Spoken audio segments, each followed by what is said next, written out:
Hello बच्चों, कैसे हो सब? बढ़िया। स्टडी कैसी चल रही है बच्चों की? अच्छी चल रही है। Very good. तो आप लोग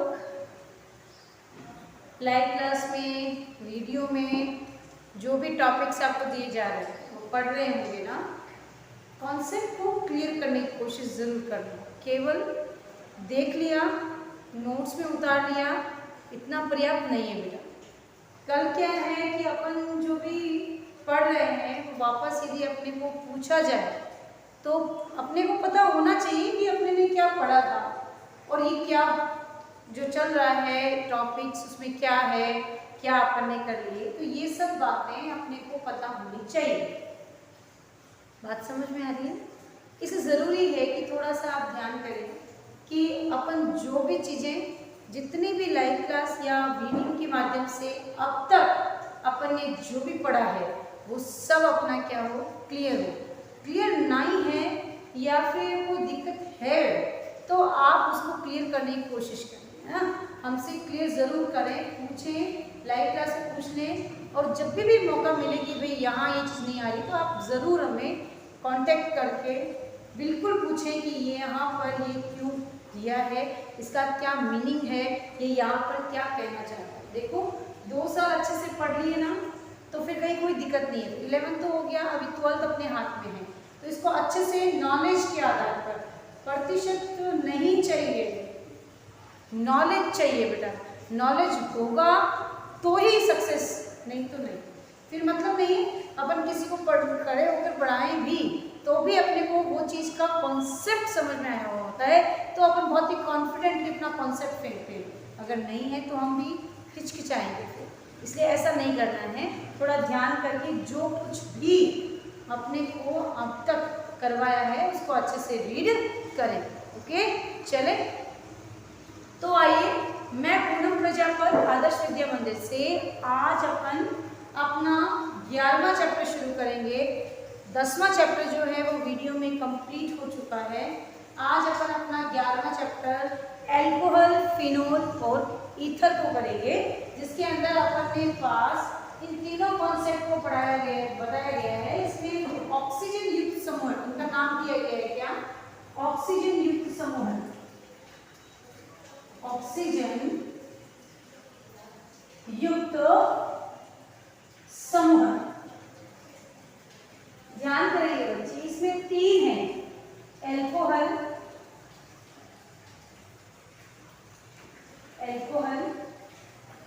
फिनॉल और ईथर। ठीक है ना? एल्कोहल, फिनॉल और ईथर। एल्कोहल जो है उसका फॉर्मेशन कैसे होता है? तो जब भी कोई एलिफेटिक यौगिक, एलिफेटिक यौगिक में कार्बन से जुड़े हुए हाइड्रोजन को या कार्बन से जुड़े हुए हाइड्रोजन के स्थान पर OH जुड़ा हुआ हो तो उसे क्या कहेंगे? एल्कोहल कहेंगे।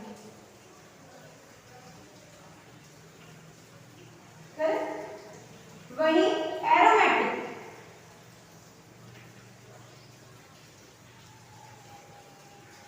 एरोमेटिक जो युग्म हैं उनके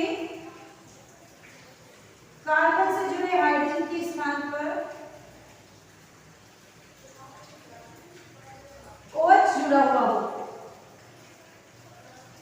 OH जुड़ा हो तो उसे फिनॉल कहेंगे। यानी कि एल्कोहल यही बेंजीन रिंग पर फिनॉल कहेंगे। यहीं पर ईथर, यदि एल्कोहल और फिनॉल व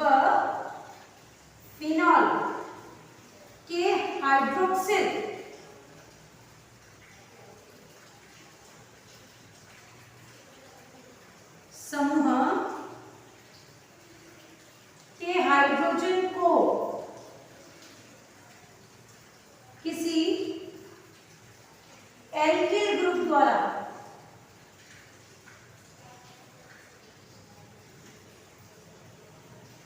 प्रतिस्थापित किया जाए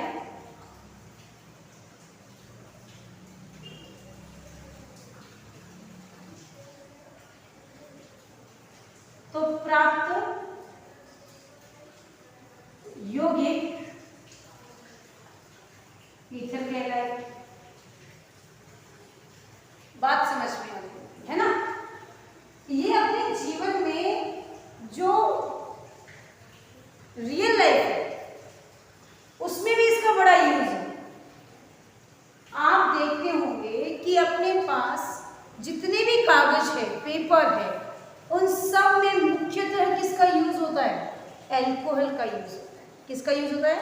एल्कोहल का यूज होता है। इसी प्रकार यदि अपन बात करें कि अपने पास जो भी फर्नीचर बनाने की पॉलिश है, लकड़ी का फर्नीचर बनता है ना, सभी घर में होगा, सोफा, डाइनिंग टेबल, इनके ऊपर जो पॉलिश होती है वो पॉलिश में भी मुख्य यौगिक के रूप में किसका यूज किया जाता है? एल्कोहल का यूज किया जाता है। इस प्रकार हाइड्रोक्सिल युक्त समूह का उपयोग जो है वो अत्यधिक किया जाता है। रियल लाइफ में भी इनकी भी एक अपनी दुनिया होती है। अपन देखते हैं कि जैसे कि बिना कागज के अपन अपने आप को देखें तो अपन कैसे फील करेंगे? किताब नहीं, कॉपी नहीं, कुछ भी नहीं, कोई भी लेटर पैड नहीं, प्रमाण पत्र नहीं, कुछ भी नहीं, इवन अपनी मार्कशीट ये भी तो कागज की ही है। तो ये सब कुछ भी नहीं होगा अगर कागज नहीं होगा। तो इन सब में मुख्य उत्पाद के रूप में हाइड्रोक्सिल युक्त समूह का उपयोग किया जाता है। तो कहते हैं कि ये ऑक्सीजन युक्त समूह में तीनों का मैंने जनरल इंट्रोडक्शन आपको दे दिया है कि किस प्रकार अपन एल्कोहल, फिनॉल और ईथर को आइडेंटिफाई करते हैं। तो फटाफट इसका एक स्क्रीनशॉट लेंगे, उसके बाद में अपन अपना एल्कोहल जो है वो शुरू करेंगे। ये लिया, तो चलिए अब चलते हैं आगे। एल्कोहल जो है वो क्या होता है? मैंने परिभाषा तो लिखा दी है, फिर भी आप वापस लिखेंगे। एल्कोहल की परिभाषा क्या होती है? किसी एलिफेटिक कंपाउंड में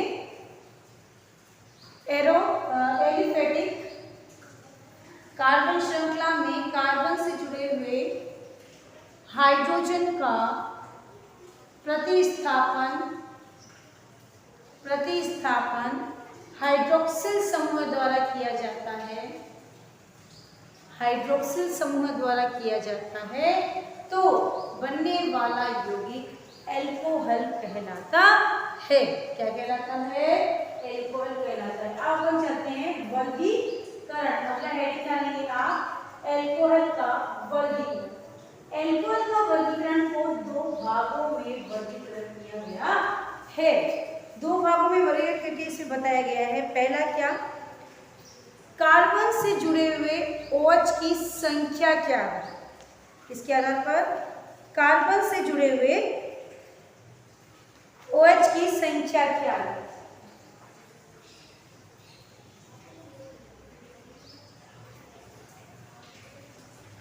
OH की संख्या क्या है?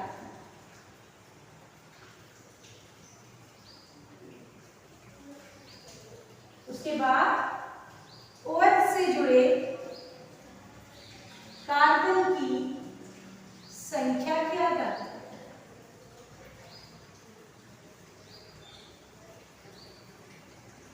बात समझ में आ गई होगी। क्लासिफिकेशन कितने प्रकार का है? दो प्रकार। कार्बन से जुड़े OH की संख्या के आधार पर और OH से जुड़े कार्बन की संख्या के आधार पर। तो सबसे पहले है कार्बन से जुड़े OH की संख्या के आधार पर। अपन देखते हैं ये चार प्रकार का है। मोनोहाइड्रिक, डाईहाइड्रिक, ट्राईहाइड्रिक और पॉलीहाइड्रिक। बात समझ में आई? मोनोहाइड्रेट,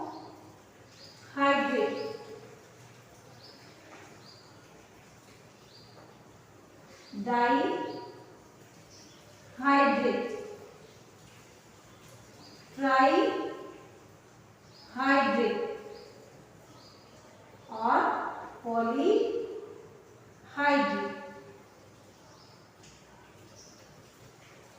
मोनोहाइड्रेट के अंदर आप क्या लिखेंगे?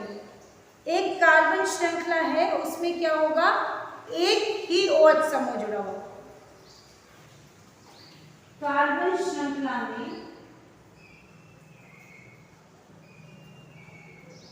OH समूह की संख्या एक।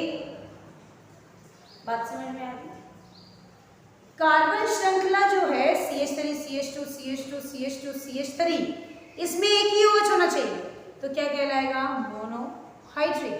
जैसे CH3 CH2 CH2 OH, क्या नाम पड़ा? 1 2 3 prop single bond N plus पूर्व अनुलग्न के रूप में क्या लेगा? OH का ऑल। वैध सूची पढ़ी है ना 11th में, तो उसके अनुसार एल्कोहल का क्या लगता है? ओल लगता है। तो क्या नाम हो गया? प्रोपेनॉल या 1 प्रोपेनॉल। इसको आप ऐसे लिख सकते हैं, प्रोप 1 और प्रोपेनॉल। ठीक है, प्रोपेन 1 और। करेक्ट? बात समझ में आएगी? अब डाईहाइड्रेट, इसमें क्या होगा? कार्बन की श्रृंखला में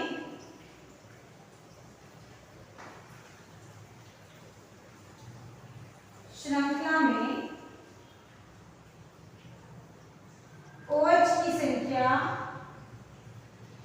कितनी बेटे? 2। नामकरण तो आपको आता ही है, कहीं कोई दिक्कत वाली बात ही नहीं है।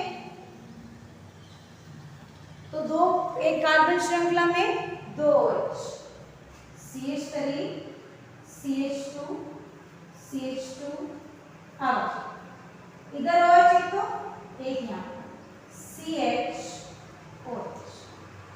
अब आप सोच रहे होंगे दीदी एक ही कार्बन पर दोनों OH हो जाए तो? ध्यान करना, CH3 CH2 CHOH। OH group जो है वो क्रियाशील ग्रुप है। अगर आपने एक ही कार्बन पर 2 OH लगा दिए तो इसके लिए एक बात कही जाती है, एक म्यान में 2 तलवारें नहीं रह सकती है, क्योंकि ये तुरंत रिएक्शन करके H2 रिमूव कर देते हैं। इसलिए एल्कोहल में उपस्थित OH समूह को एक ही कार्बन पर कभी भी एग्जिस्ट नहीं कराया जा सकता है, बिकॉज ऑफ इनकी रिएक्टिविटी जो है अत्यधिक होती है। इसलिए इनको 2 अलग अलग कार्बन पर शो करेंगे, वरना तो अपने पास वैसा ही हो जाता ना। हेलोजन्स में अपन पढ़ा था ना, हेलो एल्केन्स और हेलो एरिन्स में, तो जेम डाइहैलाइड विसिनल डाइहैलाइड्स, वैसा इसमें भी हो सकता था, लेकिन यहाँ संभव नहीं, क्योंकि वो तुरंत रिएक्शन करके H2 फॉर्मेशन कर देता है। थोड़ा ध्यान करेंगे इन चीजों पर, है ना? चलते हैं। तो इसका नाम क्या होगा? Propane 1,2 diol. Propane 1,2 diol. बात समझ में आ गई होगी? क्लियर? चले आगे चलते हैं। अगला है ट्राईहाइड्रेट। ट्राईहाइड्रेट का मतलब क्या है? यानी एक लंबी कार्बन श्रृंखला में क्या होते हैं? 3 OH समूह जुड़े हुए होते हैं। तो कार्बन श्रृंखला में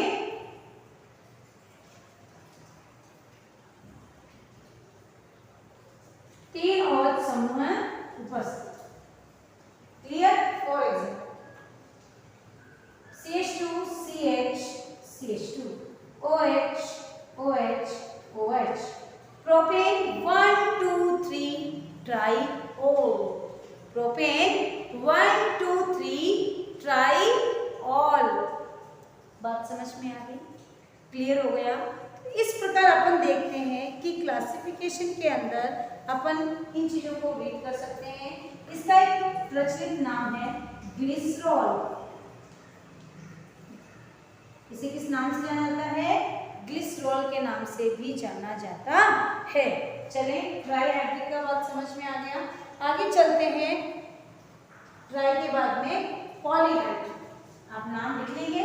पॉलीहाइड्रिक में आप क्या लिखेंगे? पॉलीहाइड्रिक में आप लिखेंगे जिनमें OH कार्बन श्रृंखला, जिसमें OH समूह की संख्या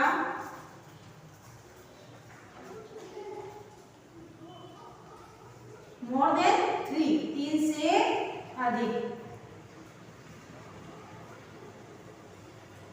क्लियर? उसे अपन क्या बोलेंगे? क्या बोलेंगे? पॉलीहाइड्रिक। जैसे कि CH2 CHOH, इधर भी OH, इसका होल 4 CH2OH। इसके बहुत सारे नाम हैं, मैनीटॉल, सार्बिटॉल, है ना। तो इस प्रकार से इसके नाम को अपन पढ़ सकते हैं। तो ऐसे अपन सार्बिटॉल नाम लिखेंगे।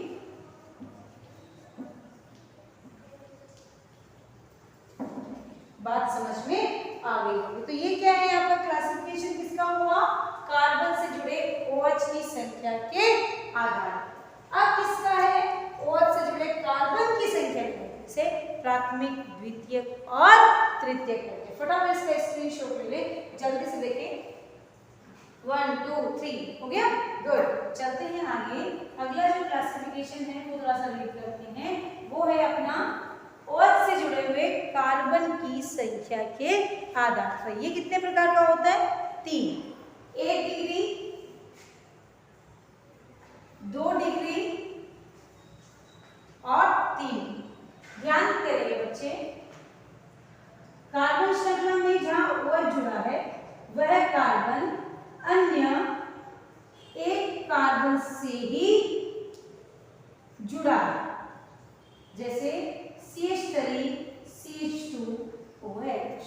मोनोहाइड्रिक जो है वो एक प्रकार का 1 डिग्री भी हो सकता है, होगा ही, ऐसा कहीं नहीं है, हो सकता है।